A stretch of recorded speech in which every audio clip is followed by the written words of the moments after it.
Ladies and gentlemen, welcome back to another episode of the All Aces podcast. Today, we have a very special episode today. We're talking about a lot of stuff. We just came back from the Kanye West concert.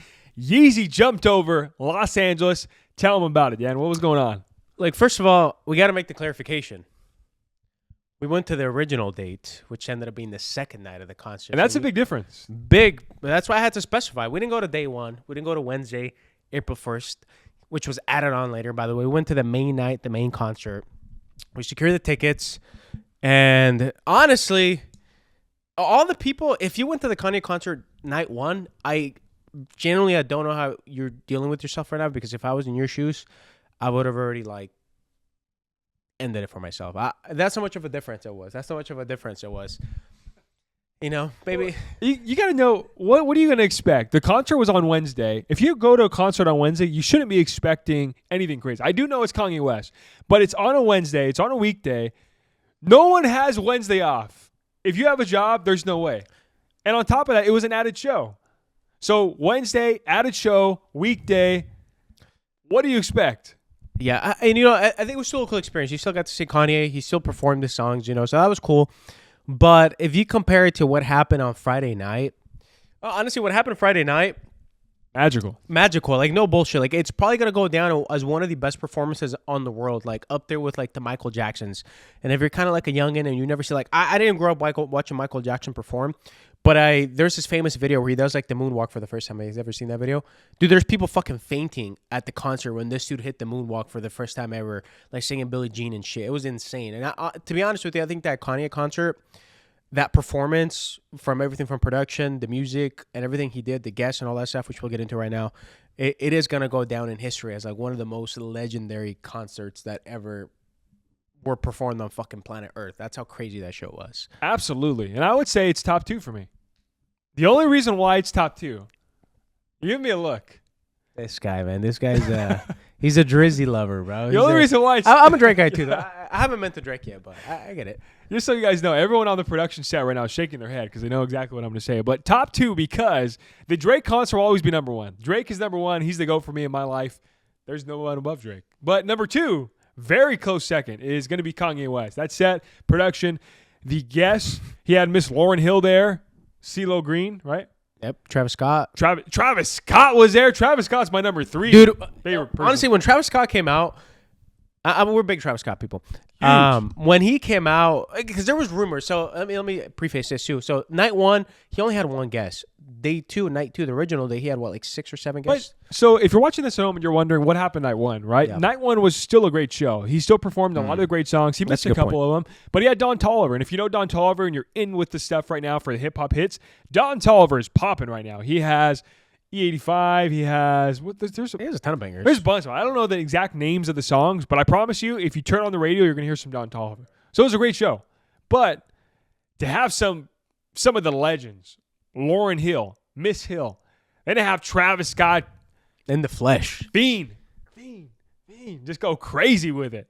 Who else is CeeLo Green? He had Northwest, right? That's his daughter was there. He got another person, right? Or someone else. It's your bestie.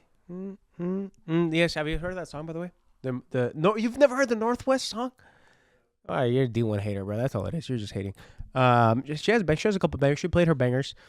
The beats of Northwest songs are really good. I'll say I'm not too big of a fan of the words or the actual songs, but the beats are great. To be fair, though, her lyrics are it's a teenage lyrics. What is she gonna fucking rap about? But she's 12 or 13. Yeah, but it's good. Yeah, it's sticky. It caught on to me. Northwest, Trav, Lauryn Hill, one of the Bob Marley's sons, or one of the Marley brothers. He came out. He played one of his songs, so that was cool. It was reggae.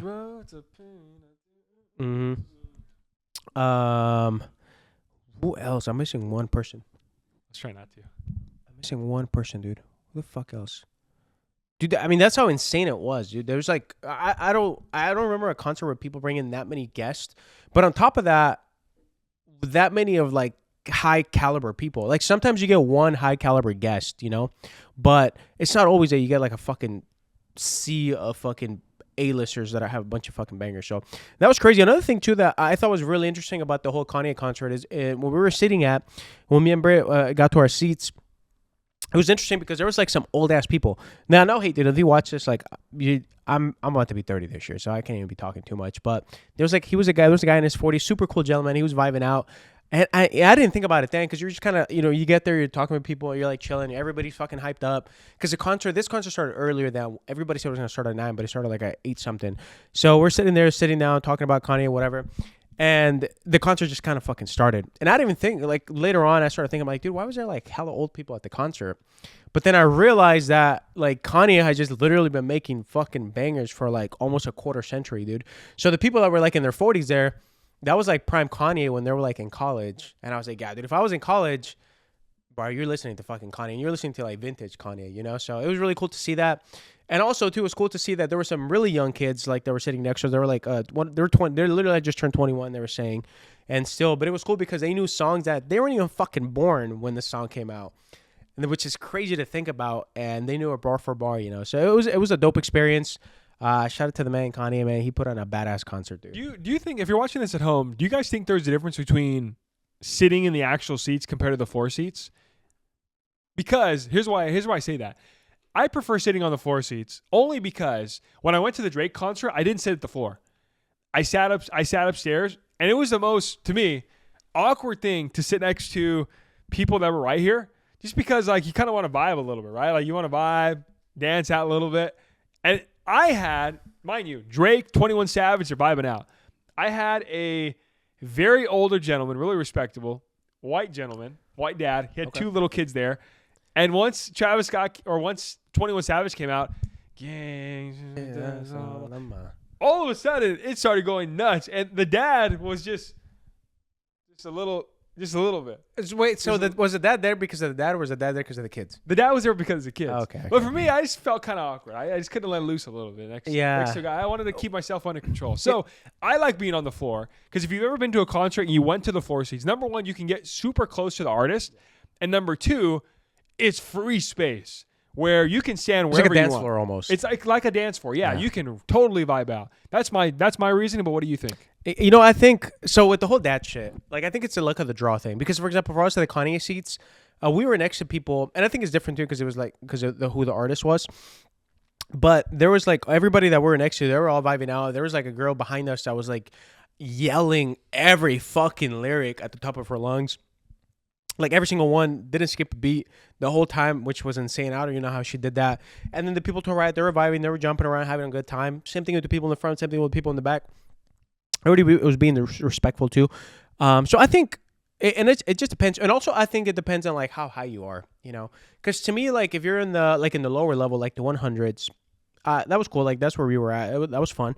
And if you go a notch above, I think that's so cool. But I think if you get to the point where you're a little bit higher, I think you're better off like probably going on the floor. But I don't know. I just think it kind of depends on like your vibe. Like for us, we didn't want to go into the floor just because if we got tired, I wanted to be able to sit down. I'm not gonna lie to you. I was on my parent shit, man. I was like, dude, That's you know crazy. what, dude? I got kids at home, man. I don't want to catch a stray elbow. The funny thing is, if you guys are watching this at home, he won't tell you, but I will. Britt ratted him out. Britt literally said, Dan tried to sit down when I think it was the Northwest came out. Wait, hold on. So there was a point when Lauryn Hill, she was on stage, and Kanye was going to take a break. And you could tell Kanye was taking a break because he went into the little elevator that goes into the earth, like the little thing. And she was just up there. So I'm like, all right, this motherfucker's going to take a break. Okay, cool. Now, Lauryn Hill performed. No knock to her. Me, I was just tired, dude. I had the day before, I had like a monster fucking run. I think around like 12 miles or something crazy like that. So I was kind of gassed a little bit. And it was like Friday night. I was already tired. It was past my fucking bedtime, dude. I go to bed with the babies at 9 o'clock. So like I was already gassed, bro. So yeah, 100%. When Kanye fucking went down in the elevator, you bet I sat in the fucking seats. We paid for the nice seats too. Like we're setting up on that, the nice cushiony ones, not the regular plastic fucking stadium ones. So I sat like this. And I felt, but you know what? It was like a peer pressure too, because I felt a little bit awkward because everybody else was still standing, and you kind of feel like a little bitch, and you're like, you know what? Like, I don't want to be the party pooper, so I stood right back the fuck up, dude. Were the older people you were talking about earlier standing still? Yeah, that guy stood the whole time, and the other lady, she stood the whole time too. So yeah. I just needed a break, dude. My legs were tired. I don't think they ran fucking 12 miles a day before. So that's my. Sounds like a limiting belief, right? Yeah, fuck. You're right. It is a limiting belief. Fuck. that is a pro to having the seats though, because you're able to sit down. Yeah. One con I will say, last thing before I don't want to rant too much on the Kanye concert, but last thing I'll say on the actual concert, and the con to getting floor seats is the worst thing you can happen ever in your life is to sit next to someone or stand next to someone that has bad hygiene on floor seats. Oh yeah, You're experience. smelling like ass. That is the worst. So here's the thing. I was vibing the whole night. Me and Carissa, and if you know me, I have extremely good hygiene. I'm not even saying that about myself. Fact check. That actually does. I can't even lie. I take floss with me everywhere. I take gum with me everywhere. Cologne. I have portable colognes that I take inside the concert. He takes extra chonies with him everywhere. I am loaded. I am loaded, definitely. And we're good to go, right? We're vibing out. Concert's going. We're having a great time. Then all of a sudden, I feel a kind of a bump. And I'm like, man, what's going on here? So I look to my left. I see a guy. I took one look. The first thing I seen was a backward Coachella hat. Right away, I knew I was in trouble. This guy starts dancing and literally bumping me as he's going. Just bam, bam. He's giving a couple fist bumps, Jersey Shore fist bumps, and bam, bam. And I'm like, dog. I even said it at one time. I was, dog, like, you good? Like, come on now. And this guy was just bumping. And then sure enough, obviously the fist bump, you have to lift up your arm. Yeah. And this guy reeked the whole time. So much so that even Carissa was like, we got to move spots. But that's one of the good things as well about the floor seats. You can move spots. So we relocated a little bit. You're not stuck with the person No, next to you're you. not stuck. So we relocated seats on the floor a little bit, got a better view, and also got a better whiff, got a better scent. So that is the pros and cons of doing floor seats at Kanye West's concert or any concert in general. Yeah. That's it. Well, one last thing, because one last thing of the floor. We didn't get to talk too much about this, but how was it, dude, when Travis Scott came out? And everybody was fucking hyped up when Travis Scott came out. And this motherfucker goes to one side of the little earth and he goes, all right. I can't stand up. But he goes, all right, we need to get a mosh pit going over here. And he fucking starts getting 2 mosh pits open. How was it? Because you're on the floor. Honestly, like I'm on the seat. So I'm watching it and I'm watching that shit part like the fucking Red Sea. You see it. And this part of like the Red Sea. And it's great. And people are fucking, ah. And even the people that were in the seat, they're like, going crazy. So, dude, the energy on the floor. I mean, I was only a witness to it, but how was that? So you hear people say all the time, Travis Scott concerts are the craziest, rowdiest ragers ever. And he did one song. He did one time. And you can feel it in there. So all of a sudden, he said that. Kanye's directing traffic. Y'all, I see y'all we didn't have a mosh pit over here, He's directing traffic, ready to go. All of a sudden, you see the sea start to part where people start gravitating towards those spots that he's saying. And when they're gravitating, they're not just going. They are just moving. Bam, bam, bam. That was crazy. Those people literally fucking. Oh, they're throwing blows. They're actually there was fights in there. They were real life moshing, yeah. You can't fight in there. It's what it is. It's moshing. But all of a sudden, whenever he said, "Yo, you want Travis to do something before he gets out of here?" Dude. He's like, "Yeah." And all of a sudden, he does a little thing, or whatever he does, and then it goes, the fiend, and it was just crazy. Yeah, probably the craziest moment in a concert I have ever witnessed. Ever. And I've been to a lot of concerts. You have. And even for me, too, I was just, dude, that was like crazy because Travis is one of my favorite artists. And I was just like, bro, like, this shit's fucking crazy. And the whole crowd, everybody knew who Travis was, too. So the whole crowd was fucking rocking. Yeah. It was a great night, dude. It was a great night. The only thing that sucked was the after. Because were you able to get some merch? I wasn't able to get any merch. So here's the thing. My one cardinal rule whenever I go to concerts is I always get the merch. Always. I get a koozie, I get a shirt, I get everything. But I always get it before I go into the concert. Yep. And whenever we got there, typically AP and Dan Fashion, we were late. We were rolling. We thought it was going to start at 9 o'clock because that's when it started on Wednesday. Started early, started around 8:15 to 8:20. And we were walking in, and I was like, man, you know what? The lines aren't even that long right now. I'm going to wait. Sure enough, as soon as I got out of the concert after, there was a line all the way to the gate. It was huge. I was waiting in line probably about an hour. And when I got up there, of course, typical fashion, we only have a small and medium. I'm definitely not a small or medium. So I had to get this medium. I also only had one color, so there was only one size shirt in there. And so I missed out on the merch. Yeah, I got something. I definitely got something. But you bought it just like as a memento. I bought it as a memento. Maybe a little crop top in summer. Yeah, you know what? I didn't even think about it either, but I fucked up because I should have gone like mid-concert. But it was so hard to get up mid-concert. You didn't even want to do that. Because like in the downstairs, the VIP section, by the time shit was done and like we cleared from our seats, we went to the merch booth because I had a couple set up down there. And it was just gone. They were like, yo, we're sold out. Like we don't. Even if we wanted to sell you, that's why you always get it before. So if you're going to a concert ever, make sure you always visit the merch line before the concert. Show up early, wait in the line before. Your drink can wait. You can get a drink later. But the merch, you cannot wait because it can sell out, and it will sell out. You're super screwed. But yeah, I even posted a couple videos about the whole concert, and one of the crazy things I want to mention is that one common thing people keep commenting on there for the Kanye West concert was that Kanye West and Travis Scott broke the Kardashian curse, and they were the only two to ever break the Kardashian curse. Have you guys heard about that? You know what? I haven't, but I know what you're talking about, and that sounds about right. Because So they say what's a it's like you kind of once you date a Kardashian, you just tank. Absolutely. So once you date a Kardashian or a Jenner, the story or the theory is that your career or your life goes downhill. So you look back at the track record, right? You look at Lamar Odom. Lamar Odom was a championship player, won a ring, and then after he started dating Khloe, I don't want to say too much, but it definitely didn't stay the same. It went downhill, right? Then you look at one of the more notable stuff. You look at Reggie Bush. He dated Kim K. That was a big one. Reggie Bush, really prominent, got drafted super high. Yeah, he had the Heisman controversy, but in the NFL, he was supposed to be the second coming. He was like a super blue chip. Super Bowl. Yeah, he was supposed to be a superstar. Reggie Bush, how did his career end? It didn't end too well. Then you fast forward a couple more. You look at Kim K with Chris Humphries. Chris Humphries had a promising career. He wasn't doing too bad in the beginning. After he dated Kim K, or after I think they got married, after he married Kim K and they got divorced, the Kardashian curse hit. What about Ray J? Ray J, but arguably he went up after. Yeah. Well, for a while, and then he went down. Yeah. For a while, yeah. Then he had that moment where my glasses don't break. Yes. And the boy went like, snap. Yes, Yeah. and there's an even more recent one. Who's the more recent one? There was Blake Griffin. Blake Griffin. With the Jenners. Blake Griffin dated the Jenners. After that, not Blake Griffin that we've seen before. I'll tell you that. And last but not least, you look at Tristan Thompson. Tristan Thompson dated Khloe. I believe he even won a ring with the Cavaliers. I believe that was when LeBron James was there. Yeah. And all of a sudden after, disappeared from the face of the Kardashian earth. effect, he is gone. Wow. And his career ended in a not so superstar fashion. But to save the day and break the curse, they are two men that baby defy daddies. the Kardashian curse. Travis Scott with Kylie and Kanye West with Kim Kardashian. They broke the curse.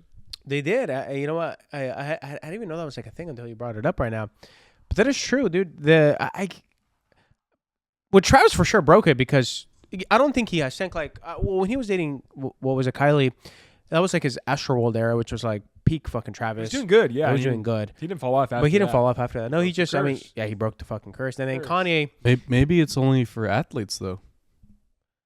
well, because Ray J was It's a a rapper. good point. Ray J was a rapper. Ray J was before He though. dated Kim. Okay. That was like Okay. that was You know more before. than I do, bro. That was before though. That's Before she true. became That's true. big. So what's gonna happen with my boy Timothy Chalamet, bro? Well, he's an athlete. So we gotta hope. We gotta hope Timmy stays in. He's a ping Tim, we pong need star. you, dog. He need- dropped we he need dropped some more Marty good movies. Supreme. I heard like mixed reviews of Marty Supreme. I haven't watched it myself yet. Marty Supreme had great reviews. What do you mean? What?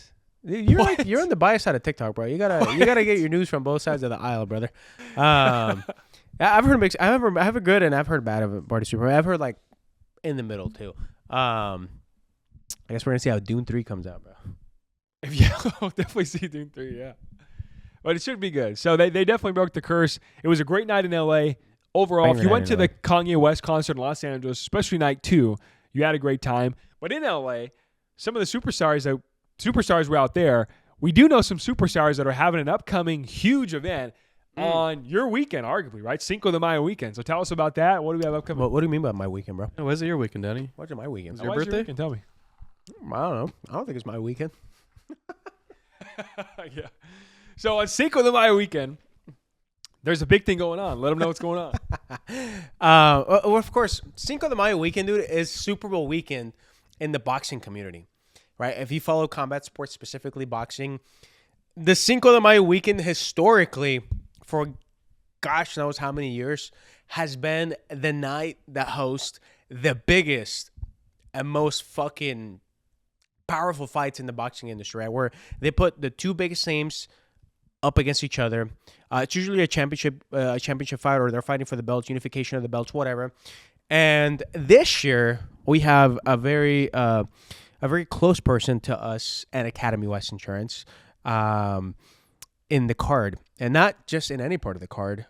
He's the main event at T-Mobile Arena May 2nd. So if you didn't know, at home, like Dan said, Cinco de Mayo weekend, T-Mobile Arena in Las Vegas, Nevada, the biggest arena in Las Vegas. We have David Benavidez versus Zurdo Ramirez fighting off the biggest fight, arguably, of the year. I think it is. I don't think there's anything bigger. I would say. Yeah. Huge fight. And we met Zurdo through Academy West. Academy West is the official sponsor, insurance sponsor of Zurdo Ramirez. We're partners up with him. And it was great. We met him in Los Angeles. Super nice guy. He's from Sinaloa, Mazatlan, Sinaloa. Super chill guy. Yeah, and that was all kind of cool. And the whole family over there, right? Like the whole Brick House family, the Brick House gym. You have Scrappy, you have Zurdo, their whole crew there. Everyone that runs in there, super cool guys. Yep. So the boys may or may not be there. Of course, we're rooting, and we're probably going to be there watching the boys Zurdo fight to unify the cruiserweight titles of the world, which, by the way, first of all, Zurdo himself, he's already a legend in boxing because he's the first Mexican to be world champion at the cruiserweight level. And to give it to some perspective too, like if you're not too much into boxing, if he does unify the belts, he's essentially going to do what Canelo did at his weight division. But now he's going to do it a little bit heavier weight division. So this guy, he's a world-class boxer. He's going to be putting on for all of Mexico. And, of course, he's going to be representing Academy West Insurance on there along with his other sponsors, man. So we're super excited. It was super cool. And, yeah, dude, you know, we'll talk a little bit more about when we went to visit Brick House because it's work. But it's kind of like the fun part of work. It's super fun. So if you guys didn't know, Academy West Insurance, that's me and Dan's main bread and butter. The podcast, we have some fun with it, but the main bread and butter is Academy West Insurance. We've been there almost 8.5, 9 years, just about. So that's our life. We are partners over there with our wonderful partner, Mr. Matthew Graney, the ultimate business guy. He's the man. And so with that, we sponsor different athletes, right? We sponsor NFL athletes. We sponsored MMA athletes, we sponsor boxers, we sponsor Fresno State Athletics. There's tons of stuff that we sponsor, right? And go down that route. And Zurdo's one of them. Scrappy's one of them. I don't want to say sponsor. It's more of like a partnership that we partner up with them when we grow our brands together. And it's almost like a shake hands and we're like, hey, we're in business together, right? So it's a super fun experience. And Matt connected with the guys at Brick House over there, and it's just a match made in heaven, I would say, really where everything they have in terms of the vision for their brand, for their fighters, matches up exactly for what Matt's looking for, what we're looking for. And I always like to go by the saying that when good people meet good people, naturally good things happen. So that's the exact scenario with that. Yeah.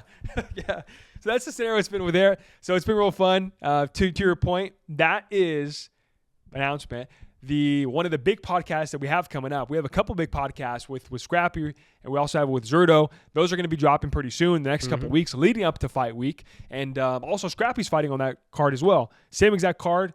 I believe he's fighting on that one as well. We're waiting for confirmation on that, but I believe he is fighting on that one. We're waiting for confirmation. But yeah, we went up there. We filmed over there. It's just fun going to LA, especially coming from the Central Valley, going to LA.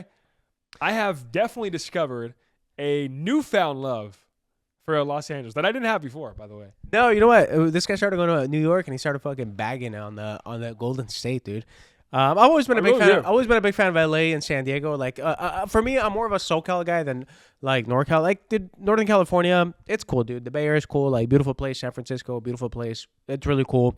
There's still a lot more that I haven't explored yet, so I can't like bag on it too much. But for me, I'm more of a sunshine type of guy. And if you go up north, dude, it's just it's a little bit colder up there, you know. So it's cool. But yeah, the LA. We've been in LA a lot recently, but one of the reasons though why AP has found a new love for LA is because, like they always say, right? Like the old Mexican grandma say, like the way to a man's heart is through his stomach, right? And that's kind of what LA did to you, right? It really is. So if you don't know, I am the biggest foodie ever. I love food, and I used to be. I talked about it before, right? We talked about the husky size before on the Janopod, and I used to be very big. It's because I just love freaking food so much. Now I'm able to. I have great coach helping me with the diet, making sure I stay dialed in. 6 days, 5-6 days out of the week, and I have 2 cheat meals. But I can promise you, these 2 cheat meals, I use them. Absolutely. He abuses them. I use them and abuse them. So going over there to Los Angeles, there's just so much food that we don't have here. Like we talked about before, like the Sunnies, we posted that on our page, the pizza spots. There's a couple other ones, too. There's tons of different pizza spots. There's a couple other ones that I discovered over there at the Yes Chef Food Festival that I went to the past couple weeks. And they also have, what else do they have? They have taco spots.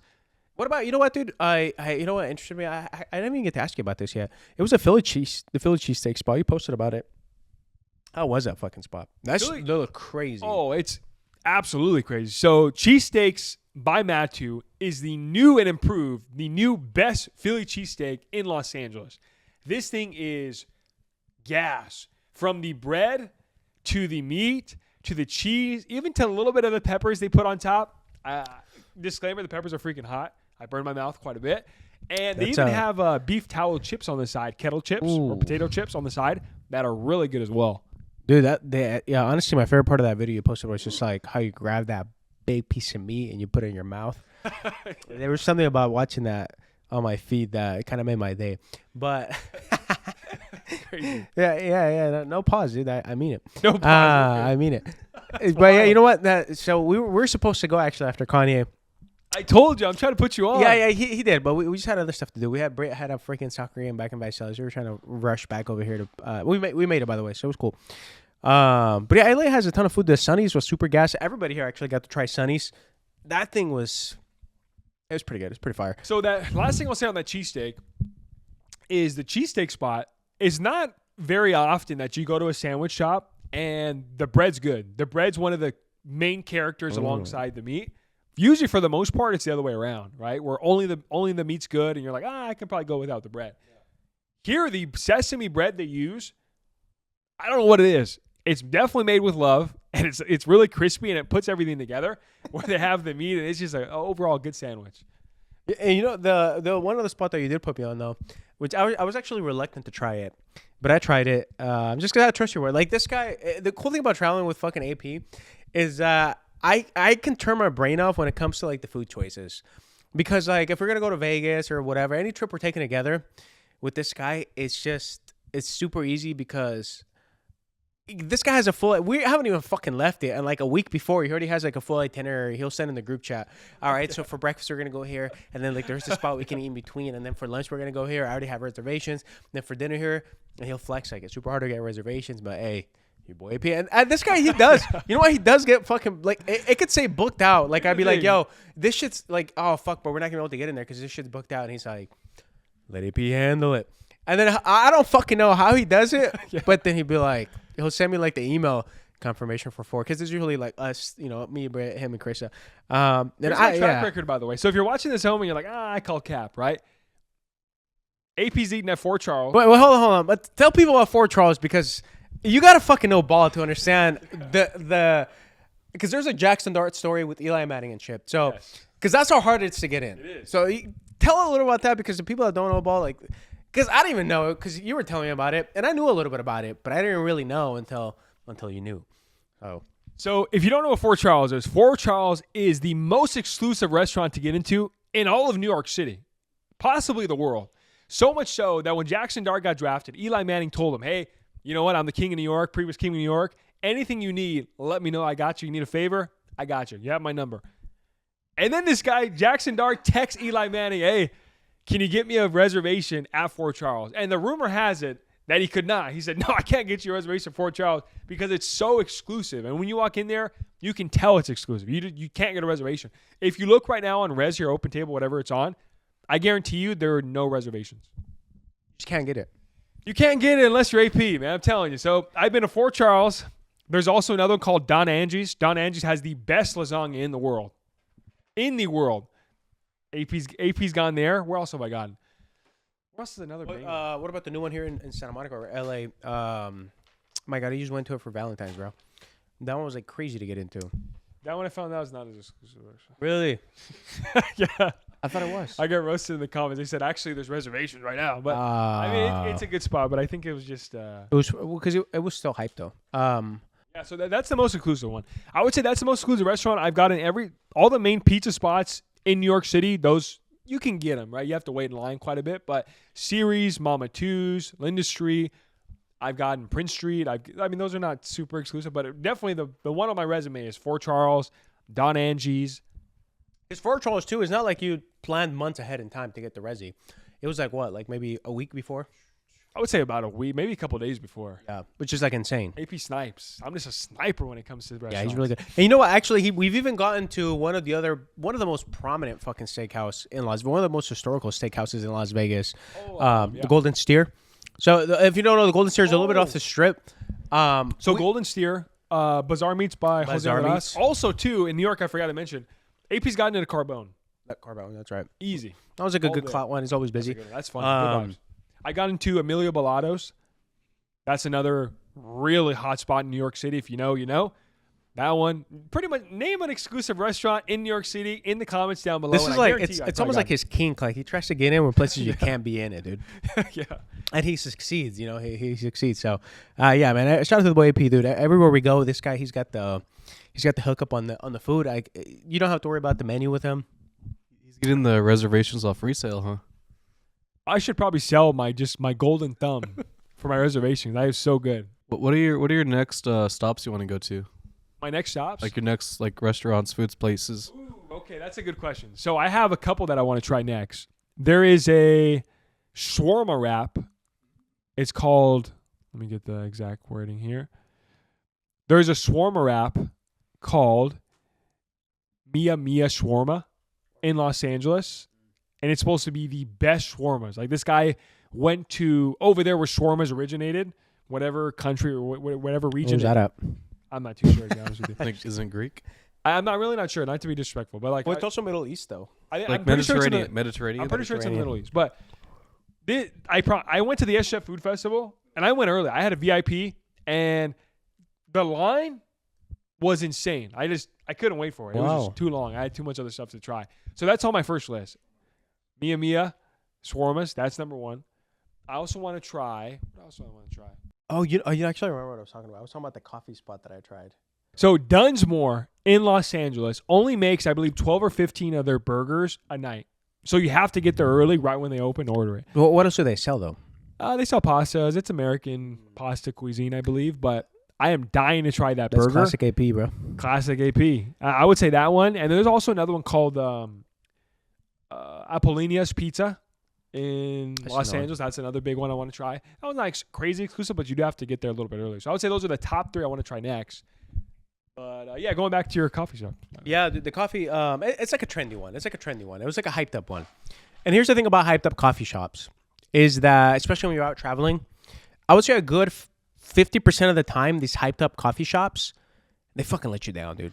And it's not even like a letdown, like whatever. Sometimes it's like this is disgusting. It's disgusting letdown. But not Community Goods. I tried. I'm an espresso guy, so I'm really like a big latte guy, whatever. With the milk and shit, doesn't matter if the milk gets replaced or not. And they have this crazy drink where it's like orange tonic water, so kind of like soda in a sense, but no sugar. You know, it's just like tonic water. It's just mineral water. And then they put 2 espresso shots over it. And it sounds fucking weird. And they serve it with the orange slice at the top of it. And it's like weird because it's like tonic water and espresso. But it's so fucking gas. Like it was very, very refreshing. So shout out to the boy Community Goods. AP put me on. Community Goods is good. That really is That good. is extremely good. I don't even like coffee. I don't like matcha either. So what I do get is I get chai tea. But the chai tea is really good there, yeah. Yeah, it was worth the wait. Honestly, the wait wasn't too bad. It was like 15 minutes. It's like normal coffee shop wait. But it was fire, though. It was worth it. But yeah, but that's why I love LA. And I love LA even more because gas prices are so high. Let me explain. Because AP has a Tesla. And we talked about it a little bit before, but having a Tesla right now in today's gas prices is probably the biggest cheat code ever. I'll tell you what. He's starting to influence Britt into wanting a Tesla. And I pay $26 to fill up, by the way. 22. That's crazy. Dude, right now, so to fill up or a black one, it was before the fucking whole Iran bullshit started happening, straight over a moose bullshit started happening. It was like I think I paid like $60, bro, like $65. And this is a Shell pumping 91, by the way. Like it's not fucking a fast straight fucking pumping fucking 87. Also, you know? the black one is an SUV he's talking about. The SUV, yeah. Yeah, it was like a little SUV. So I used to pay like about $65 to go to Shell 91, bam, you know. And now on the way to LA, actually, I filled up the black SUV. Can we I have. guess how much you pay? Go ahead, guess. I'm gonna guess $131. Not quite. It was over. It was $100 though. So it was like 107. I think it worked out to be. Really? Yeah, to fill up. So it was like God. it was made like about a $45 fucking difference, dude. From and pumping the same Shell, same fucking 91. So yeah, it's crazy, dude. I like $40 doesn't sound like a lot, but it tacks on, dude. You know. So I guess the real question is, do you think gas will get to $10 a gallon? it fucking might, dude. Honestly, That's crazy. The way it's going, it Right might. now it's at $7, right? Bro, I remember- $7, $8? It's crazy because I feel like an old head saying this, but it wasn't that fucking long ago during COVID, bro. 91 was like $2, like $2.50 or some shit like that, But dude. here's the thing: it's not the first time that we got to $7 gas. No, it's not. I remember because Academy West, we shot different advertisements for it. Right? Like, Yeah. gas prices are so high, save money What on your happened last insurance. time? That? Yeah. What was that? What I was don't the know, worst but that was crisis? back in. It was like 3 years ago. It was when we first opened Tulare. It I want to say yeah. was like 2022. I would say 3 to 4 years ago. So I'm saying I'm not saying it's normal, but I don't know. Gas prices are crazy. I do have to worry about it still because I drive the truck. Yeah. So my truck, I spend about guzzler. 150, 160. Yeah, dude. for Sometimes the truck. shells now, like if I see anything below $7 on 91, I'm like, I'm stopping there, you know, because for a while, dude, all the shells and all the chevrons were like over $7. It's crazy.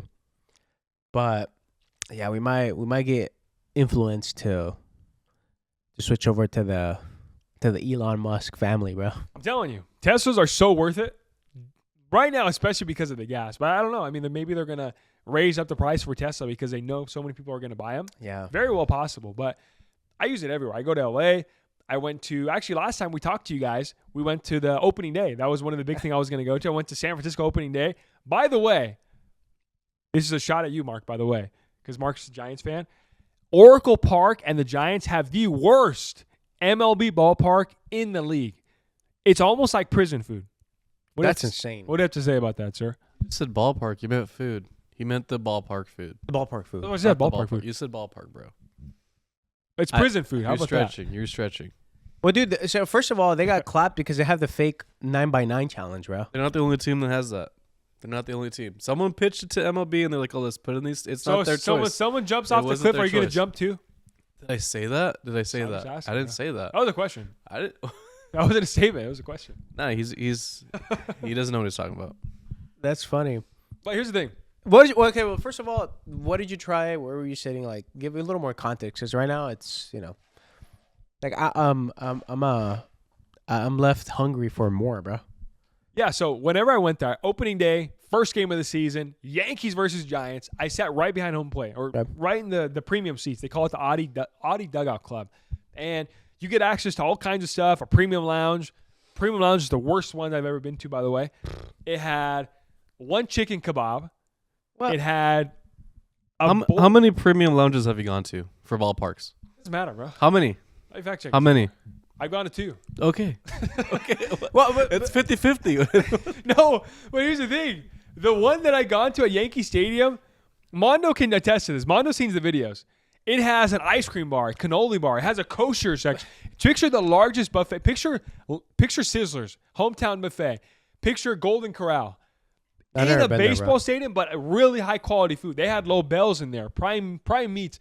They had crab, Dungeness crab, king crab. They had shrimp, fresh off the sea, all kinds of stuff there. And at Oracle Park, ladies and gentlemen, they had one chicken kebab. They had some hot dogs. They had some potatoes. And I said, hey, am I missing something? There must be another lounge. Maybe I took a wrong turn. Oh, you mean the wet bar? Yeah, where's the wet bar at? Oh, it's over there. I went over there. Some pieces of salami, some pieces of cheese, some crackers. And I'm like, what in the world? Oracle Park is the worst. And then to top it off, Bro, Mark, you're there to watch baseball, not eat food, okay? I'm You're there to watch I'm there to baseball. do both. So, Mark, what is the best thing to get at Oracle Park? Watch this. What are they You most want me to famous answer for you, bro? Well, I didn't get it when I got there. What are they most famous for? Say it.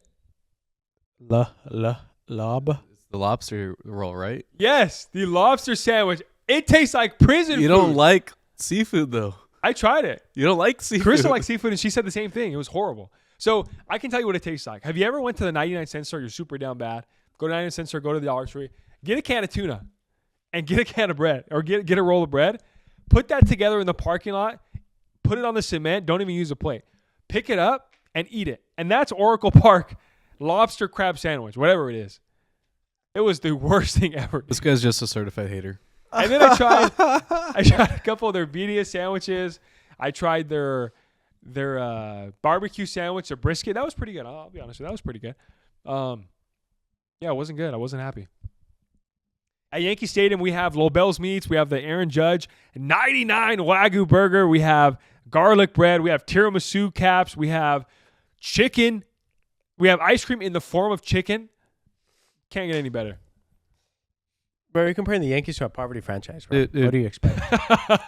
He talks about the Yankees like he talks about Drake, dude. Just glaze all over. But it's merited. I'm not even glazed. I'm stating glaze facts. all over. But anyway, Sounds biased. that was the worst. But I want to take it back too. One of the things as we're talking about that, I posted about that as well. I posted about the sitting behind the Audi Club to sitting in the actual bleachers in left field or right field, and I got grilled. Everyone was just grilling me, saying, "Oh, you're not a real fan. You're sitting behind home plate." To be a real fan, the real view is sitting in the outfield. But I don't know. What do you guys think? Is the real best seat sitting in the outfield, or is it sitting behind home plate? What do you guys think? I say for the definitely for it's just a total different vibe though. Because outfield, it's more like a party. Behind home plate, it's more of like a serious, a very more surreal thing. You know, I think like sitting in the home run alley is kind of the same thing as sitting in the floor seats at a concert. And then sitting behind the home plate. No, it's not. Bro, what? It's not even close. It's more of a party. Same thing. So Bro, at the 'cause four it's more of seats, a party. At the four seats, you really get to stand and get close to the artist. And at home run alley, dog, you were in. Bro, you're right way there out next to there. right field, bro. No, but we're talking Next about to left we're field? talking about Way the out there. people around you though. The other But I feel like fans. Okay, the atmosphere. experience. The other fans. That's what I'm Atmosphere, saying. yes. View, very different. Well, I agree. Yeah, I agree. Because the view for sure, there's no way you get a better view fucking sitting on home run alley than sitting by home plate, seeing the homies fucking on deck going up to bat and the whole action. I right there, was dude. this close to Aaron Judge. Yeah, you can't beat that, dude. Because even when to watch the Angels game, we were right next to third base, and like you see, Bellinger fucking walks in, Judge walks into the dugout. You don't get that. I know what I will say this though in the outfield, you get the chance they'll throw the ball at you. You know, if you call it enough. And once they're done warming up in between innings, they'll throw that bitch back at you. That's Or true. you can catch a home run ball, So it's kind of cool. It's a little bit, but it is different experiences. But I would say it depends where you go. Because here's the that's thing. true. Yankee Stadium, I want to be behind home plate all day long because of the perks that you get in the premium seating. The premium seating perks at Yankee Stadium, you get access to the buffet. You get access to your own waiter. You actually have a waiter comes up to you. You can order from there. Unlimited drinks, unlimited cocktails, unlimited all kinds of crazy stuff. But at Giant Stadium, I probably might want to be in right field at Giant Stadium at Oracle Park. You want to be on McCovey Cove?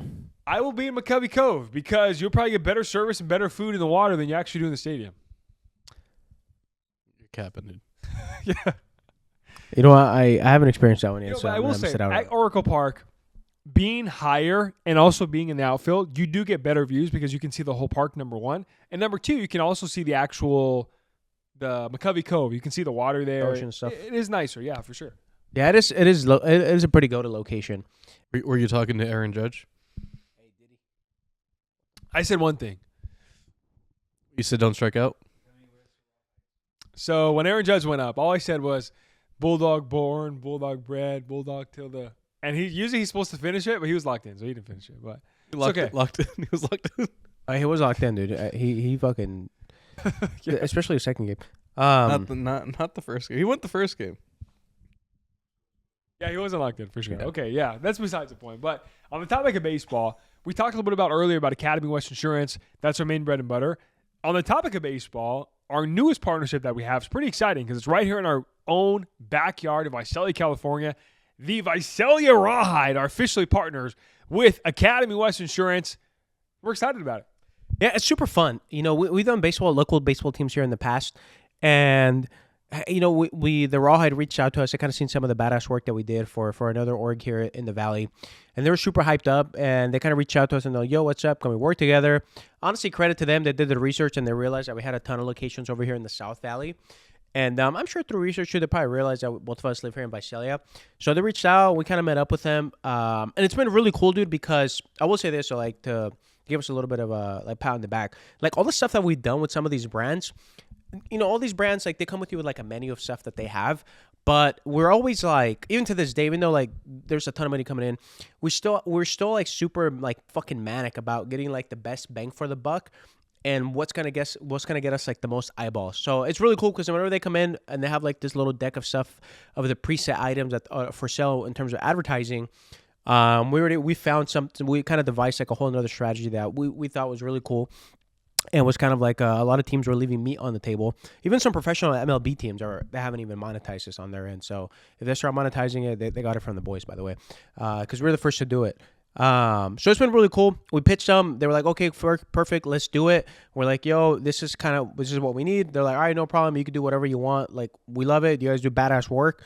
Let's get to it." And then, sure enough, next thing you know, they hooked us up, take care of us, and we were out shooting on the field. And it is crazy because I didn't grow up in Visalia, but I've been to that ballpark a couple of times. There's some crazy fun facts, which I'll say them here in a bit about that park. But it was really cool being out there on the field because whether, even though it's single A or whatever, it's still fucking badass because the people that are playing baseball and they're really cool. And then growing up and going to that ballpark too, I'm sure AP can relate to that a little bit more. It's just badass, dude. I remember when I was in Little League here in Visalia, the Visalia Little League, I remember one of the perks that you got was they gave you tickets to one Rawhide game a year. Yeah. And being able to go to the Rawhide game, seeing the big stadium of Rawhide whenever you go there, just because as a kid, you go in there and it's just everything's massive, right? Yeah. Just bigger scale. And it was the greatest time. If I remember correctly, we got to go in the dugout. We got to sit in there. That's cool. They showed us everything. And at the time, I believe they weren't even the Visalia Rawhide. They were the Oaks. I believe they were the Visalia Oaks. Yeah, it was crazy. So now coming full circle, growing up in Visalia, being able to be partners up with the Visalia Rawhide here, the local baseball team, it's the coolest thing. I guess we have that. Also, growing up, Fresno State was the biggest college around here. Before we go to Fresno State, though, tell everybody what we're going to be doing, what they're going to be seeing the boys at Academy West with the Rawhide. Yes. With the Rawhide. So if you go to the Rawhide game, not only you're going to see us on your local phones on Instagram every single week, every homestand week, we're going to come at you, let you know exactly what's going on with the Rawhide at the Valley Strong Ballpark. Academy West is having you covered. We'll tell you the promos. We'll tell you who we're playing. And most importantly, freebies, the giveaways. We will tell you the giveaways and when fireworks are. So we got that going on. You can also see us every time there's a save opportunity because, Academy West Insurance saves you the most and gives you the best programs on your insurance. So anytime there's a save opportunity in the baseball game, you're going to see us pop up on the screen. And last but not least, anytime there is an insurance run, you will see Academy West on there. 100%. So if you don't know, those are both like they're baseball lingos, but you'll see a video of the boys pop up on the Jumbotron at Valley Strong Stadium. So it's going to be really cool. It's really fun. You'll catch us probably out there at a couple of games this season. I might take the babies for sure. It's just a cool family vibe out there, dude. So shout out to the gentleman at Rawhide. We worked a couple of them. We worked with Caden and we worked with Griffin.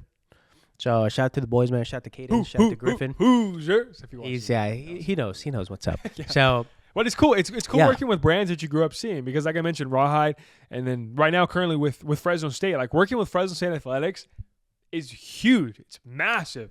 Not only do we work with one sport, but we work with Fresno State Athletics. We're officially all of them partnered, official sponsor partner, right, with Fresno State Athletics. So that is anything, right? That's baseball, that's football, that's volleyball, that's basketball. That's recently we worked with the cheer team and the dance team. That was a lot of fun. And of course, the boy timeout. The boy timeout. The boy. I guess his new nickname is T.O. T.O. Yeah, T.O. That was a lot of fun. Yeah, it's been a lot of fun. We've done the Fresno State thing for a couple of years now, and it's always kind of like the first time we went. It was kind of surreal walking into the football stadium. And even we did a thing a while back with another fellow Visalia, right, Noe Trevino, with the baseball season. Shout out to Noe. But it's been cool because you go walk into the ballpark, especially the baseball field. You had crazy names like Aaron Judge was at that baseball field. So you got to be in the dugout, with like where legends have been. And a ton of other like super high level baseball players. And of course, on the football side of the things, you get to walk into the field. and Derek Carr, Devontae Adams, our boy Jalen Cropper, and a bunch of other like crazy Ryan Matthews, and a bunch of other It's crazy insane, names. right? When you look at Fresno State athletics, the amount of superstars and professional athletes that have came out of Fresno State is through the roof. Crazy. You mentioned it, right? Aaron Judge, PG. Paul George. Derek Carr, Devontae Adams, Ryan Matthews. Devontae, there you go. I was yeah. pitch it to you. So I feel. Who else? I let him down. Yeah, Aaron Judge, Paul George, Ryan Matthews, Derek Carr. I keep saying Devontae Adams. Devontae. It's just been really cool, and you get to be on the field. Jalen Cropper. There's a bunch of them in there. Yeah, it's been like super cool, dude. And you get to be on the field. We go down with the field, and we have like the brand rep, and then we have timeout. And then timeout, he's really cool. We've heard some crazy stories that timeout told us. We can't tell him on there to protect his brand, But it's been really fun, dude. And I don't know, like it's always a blast. It's just like a cool, like being on set, recording like ads and all this shit. That's probably has to be like the coolest set that we get to work on, because it's quite literally the biggest fucking stadium and the biggest stage out of the whole Central California. Like I don't think there's a bigger stadium or a bigger stage in Central California. Arguably I guess State Farm Center, but it's not quite as big. So it's fun, dude. It's really cool. And also too, one of our favorite parts is that as Academy members, we like to give back a ton. So we do a lot of stuff with local boxers and stuff too. But it's really cool because we like to pick and choose athletes from all their different programs that are local. Just because we were Valley grown, and then at Academy of Insurance, we're here Valley based. Like we're not a big corporate conglomerate that just came in and opened up shop like a McDonald's or something random. We're here and we like to give back to the community, man. So it's fun, dude. We're kind of like lucky, I guess, to get to do some of that fun shit. It's a privilege. We're literally in the middle of Aaron Judge Field. We went in the middle of Fresno State Valley Children's Field, right? The actual football field. We've been everywhere. And it's the coolest thing because we grew up doing that. So, yeah, a lot of fun. Look forward to seeing the boys and all the different stuff that we're doing. Look forward to seeing Academy West Insurance, the Central Valley's #1 insurance. A little selfish plug there. But last but not least, on the topic of growing up, right? Easter just passed. And with Easter, I wanted to ask you, on the pod, I wanted to kind of put you on the spot. Because obviously with Easter baskets are a big thing, and especially when you're growing up, you get an Easter basket, you get your kid an Easter basket, your spouse, right? And if you guys don't remember, a couple podcasts ago, Dan kind of threw me under the bus a little bit, right? Where he said, "Hey, you don't ask her to be your Valentine, right?" He was going at me, right? And of course, we still went to Valentine's Day dinner, but crazy thing is, I don't know, I value my spouse a lot, so I got her a nice Easter basket for Easter. But how about your Easter basket? I just want to know. Let me ask you this, bro. What's the meaning of like the Easter basket? Like, what does that have to do with Easter? It's just a holiday thing, But obviously, we're celebrating God, the resurrection of Christ, for sure. Just like we celebrate Christmas. How was service that morning for you guys? Great, you can celebrate. That's crazy. Yeah, he's just throwing me on the bus. But you know what? Here's my thing with Easter. The reason why he's saying that is because I didn't get Brittany an Easter basket. But we get the baby stuff. I reluctantly got the Easter basket. It was more of a Brittany idea. But the reason why. But here's why though. Here's why. Check me out. It's for me. I was born and raised in Mexico, right? So culturally, as a kid, I didn't grow up. There's no fucking Easter bunny over there. Like it's a very Catholic country. It's a very religious country. And during Easter, like what they call Cuaresma, right, which is Lent is 40 days, where, Jesus was on the mount fighting off temptation and stuff like that. The temptation to be a consumerist and buy a bunch of stuff that you don't need for the Easter baskets and stuff. That's what he was doing. So over there, for me, the Easter and Cuaresma, as they call it, it was a very religious thing where we went to church. I didn't eat meat on Fridays and all this stuff. Like, if a Mexican, they still do this shit to this day, But that's what it was about. There was no Easter bunny. There was no baskets or anything like that. So I never grew up with that. Like, for me, it was always like my grandma dragged me to church. I didn't want to go to church. I'll be real. Like, no kid wants to go to church, right? So my grandma dragged me to church. And that's all that was. It was like a religious holiday. And yeah, granted, there is like a lot of parties and stuff like that in Mexico. But they're like religious holidays over there. So there's stuff going on. Like, the city kind of lets get popping. There's like parades and all kinds of shit. So it's a cool vibe over there, but it's not like the Easter bunny it's not even a thing, it's like what is it called? Capitalism. It's like a spawn of capitalism, bro. That's what the Easter bunny is. So that's what I had for my childhood. So I came over here and then the Easter bunny's here.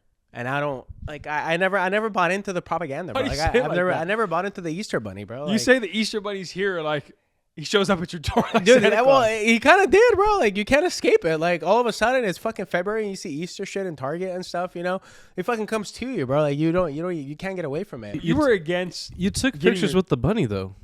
I mean, now, dude, I'm getting Americanized, bro. What do you want me to fucking do, bro? I'm trying to pass my What do you citizenship think, test, Mark? bro. Do you get? Are you gonna get your daughter an Easter basket every year? Well, dude, she got 3 before leaving the house this year. So Wow. I had to let her know that's never happening again. Why?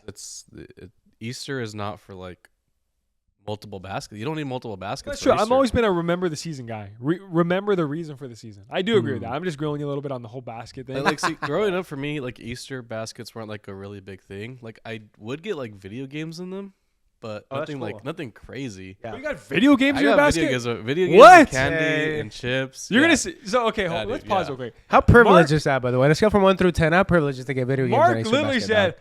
"I didn't really get Easter baskets growing up, but They I weren't- did get video they weren't games in like my the basket." main thing. Like Bro. Christmas was the main thing. Right. Like I'll get like a new console every Christmas, which is Bro, cool. Wait! What's going on here? Hey, I'm just saying. The Mendozas were loaded. My parents worked hard. Hey, Mendoza's work hard. That's cool, They bro. provide- That's cool. I Actually, that's really respect cool. it. Yeah. So I respect yeah, it. like we'll get like video games, like a Game Boy game, Like, yeah, for Pokemon, dinner I this had and that, right? caviar and No, steak and frites every night. for dinner I had spaghetti every day Really? because I was getting video games.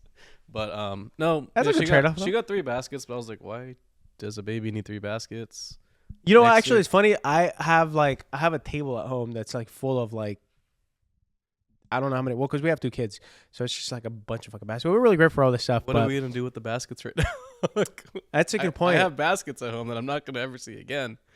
So I told her, I said, You is no. you. You recycle them, bro. You I said- reuse them for next year. I said, No. you're only getting 1 basket next year. I let her know. I told her already, so she's already aware of it. She's only getting 1 next year.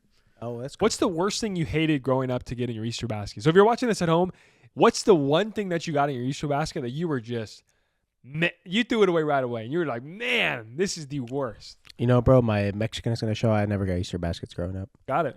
Danny's excluded. We're talking to people at home. We're talking to Mark. The 1 month Xbox membership card. Like, why can't they just get the year? You know? You I know mean, what? serious is crazy. That is fucking crazy. The What? month though. But do you think maybe they got it on accident? Because dude, if I'm a parent, like I'm not paying attention. I'm trying to get the basket. Oh, because the 1 month is $14.99 and the year's $69.99.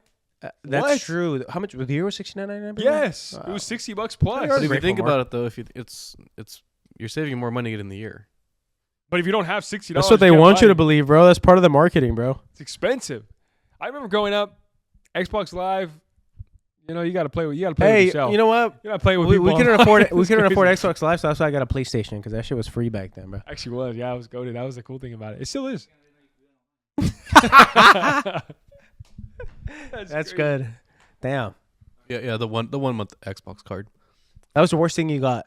You know, most people at home, if you're watching this, I'm willing to bet and guarantee that most people will say Peeps. Peeps. I love Peeps. Peeps I are smacked good. the pack this morning. Peeps are so good.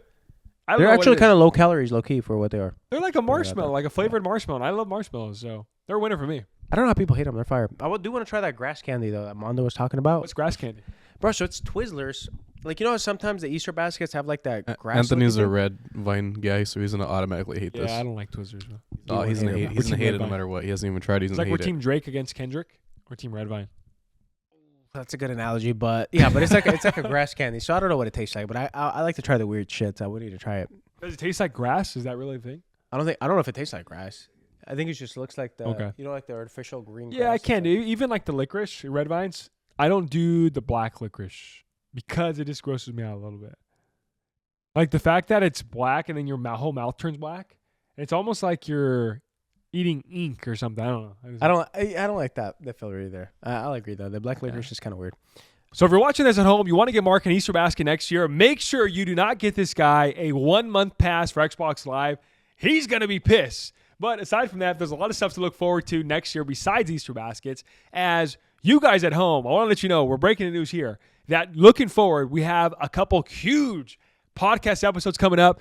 We have, first and foremost, we're starting it off with John Scrappy Ramirez, the boxer. He trains out of Brick House as well. It's going to be huge. If you don't know about this guy, you haven't seen some of his recent interviews, this guy brings it. His name's Scrappy, says it all. He has a lot of passion in what he does. And the craziest part about this guy is that he started boxing at 20 years old. Started boxing at 20 years old, worked all those way up. Now he's a professional. He's killing it. He's currently the number one ranked contender right now. He's chasing that belt, and he's going to get it. And it's going to be huge. So we did that one first. If you had to describe Scrappy, by the way, the Scrappy Pod in one word, how would you describe him? You know what? I would say I'd have to give it like rowdy. I would say like rowdy. Rowdy, what does that mean? The guy's fucking full of energy, man. Like if you meet him, you see him. Once you get to see his socials too, if you see him on Instagram, he's just like full of energy, man. And once you hear his background, where he came from, like it just makes so much sense why he is the way he is. And he just kind of brings that fucking intensity, dude, day in and day out. Yeah, so that podcast is going to be huge. We're dropping that one the week of. Yes. So that is the first podcast. That one's going to be dropping first. That one's dropping the week of the 20th. So make sure you look out on that one. It's going to be huge. John Scrappy Ramirez. This guy brings it. And in the podcast, his passion, everything he brings translates in that episode. You're going to want to watch that Almost one. got punched. And secondly, we have the Zurdo Ramirez podcast dropping that very next week, the week of the 28th. That's going to be his fight week. He's fighting Cinco de Mayo weekend at the T-Mobile Arena against David Benavidez. You're not going to want to miss it. In this episode, by the way, we don't just cover the normal, boring boxing questions. It is very different. Let them know why. You know, I don't want to give too much away with the episode because you guys are going to have to watch it. But I think he shared a story that I personally, I didn't hear about it before, on how he got started into the whole world of fighting. And it was actually just the guy was defending himself when he used to go to school in Mexico. You're going to give away too much. So it's a cool story. That's enough. That's all I'm going to say. Too much. It's a badass story. And like Ant said, you'll get to know Zurdo in a way that I think if you watch the media and the pressers, you won't get to know this side of him. So it was really cool. He got to know us. We got to, I don't say he didn't get to know us. We got to know him from a different angle, a different lens, not just a classic, how are you preparing for David Benavidez type of shit, you know? So everyone always asks fighters that, right? So we like to do things differently. And it was a little quicker pod. So right now, he's the world champ. And this guy is in camp right now. So he made some time for us at Academy West, make some time to film. And so it was a quick pod. But in there, we asked him stuff that you have never heard before. So if you want to know stuff that you've never heard about Zurdo, the champ Ramirez, make sure that you watch this episode. That's going to be dropping the week of the 28th, the week of Cinco de Mayo weekend of the big fight. So we have those upcoming 2 podcasts coming up. And if they're watching at home and you had to give them advice to watch the pod, what would you say? Advice on watching the pod? Advice on this guy. That's bad, yeah. If you have Wait, keep your fucking pants on if I can put on the TV, dog. That's how I can watch the show. What? Okay, just know, ladies and gentlemen, thank you as always. That's a good point there. Thank you as always for tuning in to another episode of the All Aces podcast. We appreciate you. We love you. And make sure you like, subscribe. We promise to bring you the best of the best guests upcoming soon. We got the best of the best. We got John Scrappy Ramirez, Zurdo is coming up, and a lot of more guests to come. But anything you have left to say to the people at home? Tune in. Like, you're not going to want to miss this next couple of episodes. We appreciate you. We love you. And shout out to the Vasily Rawhide. Shout out to Fresno State Athletics, Zurdo, Scrappy, everybody at Brick House. And Academy West Insurance. Of course, Academy West Insurance. We will see you on the next episode. Peace. Bye-bye.